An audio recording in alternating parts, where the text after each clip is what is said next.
Pessoal do terceiro ano, tô gravando esses vídeos para dar umas dicas para vocês sobre o material e também postar o gabarito, as respostas, mas eu preciso que vocês continuem, quem está, que são poucos. Quem não está, me envie essas atividades feitas por e-mail, gente, porque a gente tem que fazer um relatório de cada aluno, falando se ele está fazendo ou não, tá? Isso a gente tem que enviar lá para a Secretaria de Educação. Mas estou colocando aqui as respostas para auxiliar e dando algumas dicas também.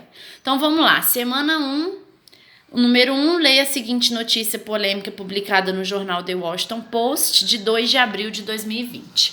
Gente, sempre quando a gente começar a trabalhar questões do Enem, sempre começa, não lê o texto primeiro, e sim a pergunta, tá? O texto, talvez a gente nem vai precisar ler ele todo. Essa dica não é só para o inglês, qualquer questão do Enem. E no inglês eu garanto para vocês que funciona mesmo. Olha aqui, vamos ver a primeira. Many southern hemisphere countries that were slow to respond to the novel coronavirus have stepped up their efforts, but Brazil's president called his country's outbreak a fantasy. O conectivo but. Então, a primeira questão quer saber a função do conectivo but. Eu não preciso ler o texto, só ler a pergunta. Só ler essa frase, tá? E se eu já soubesse o que o but quer dizer, como eu anotei aqui na minha apostila, que é mas, aí que eu já saberia mesmo a resposta. Estabelece uma adição entre as duas ideias. Gente, isso são conjunções, vem muito do português. A adição é e, né? Que no inglês é o and. Então, não é. Estabelece uma oposição entre as duas ideias ou estabelece uma relação de causa e consequência. Olha, esse but, a conjunção but ou mas, quer dizer oposição. Então, quando eu falo assim, por exemplo, no português, eu estou feliz, mas... Não, deixa eu melhorar. Fala assim, hoje o dia está lindo, mas eu estou triste. Aí muita gente escreve lá na internet mais com i, né? O mais com i é quando eu tô acrescentando alguma coisa. Se o dia tá lindo, só que eu tô triste, então é uma oposição, tá? Então apareceu o but em qualquer questão de inglês, pode marcar a oposição. Segunda, many southern hemisphere countries that were slow to respond to the novel coronavirus have stepped up their efforts. Também não preciso ler o texto se eu souber que stepped up é intensificar. Então, intensified, decreased é quando tá caindo, aqui no caso os efforts.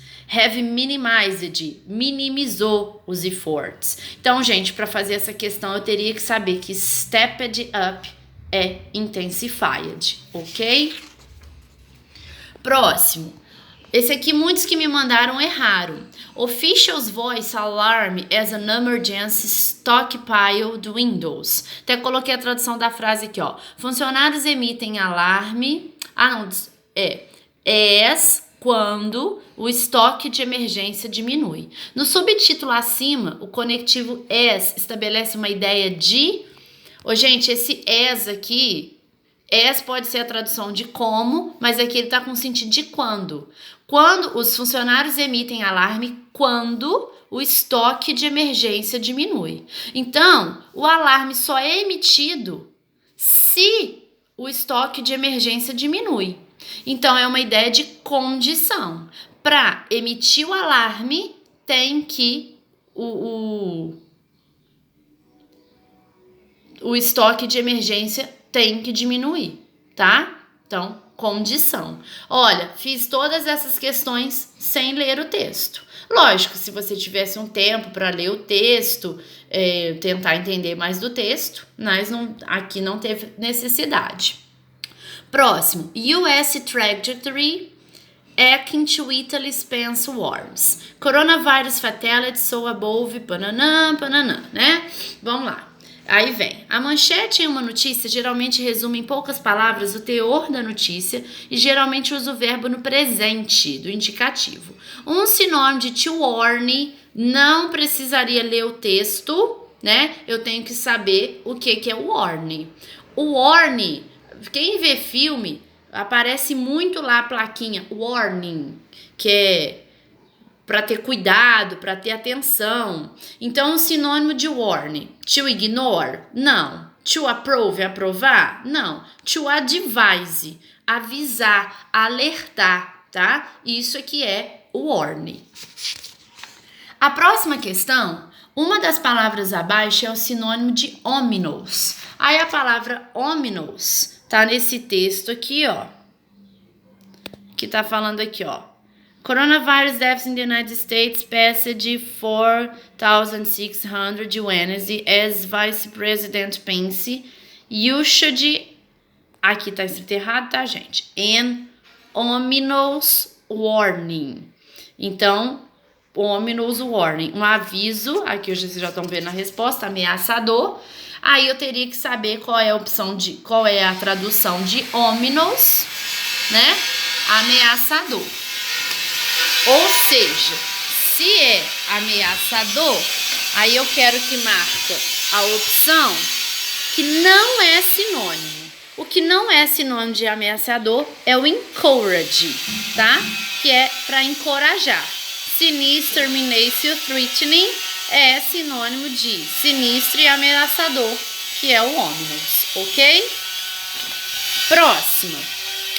Vem um texto sobre lockdown.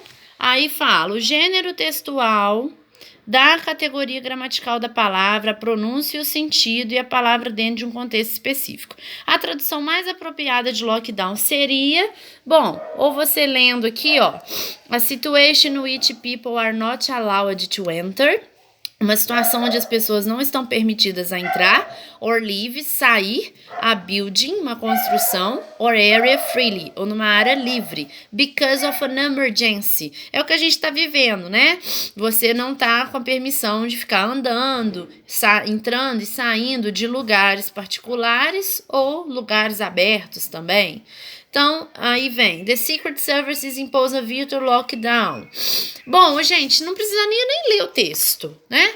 O lockdown é uma das palavras que mais estão sendo usadas ultimamente. Então, o que é a tradução de lockdown? Confinamento, confinado, trancado, tá? Tem algumas dessas opções.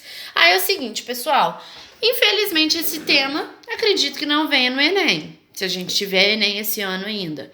Até porque o Enem já estava pronto. Então, não vai ter nada disso. Mas os textos ajudam vocês a treinar alguma coisa aí, tá?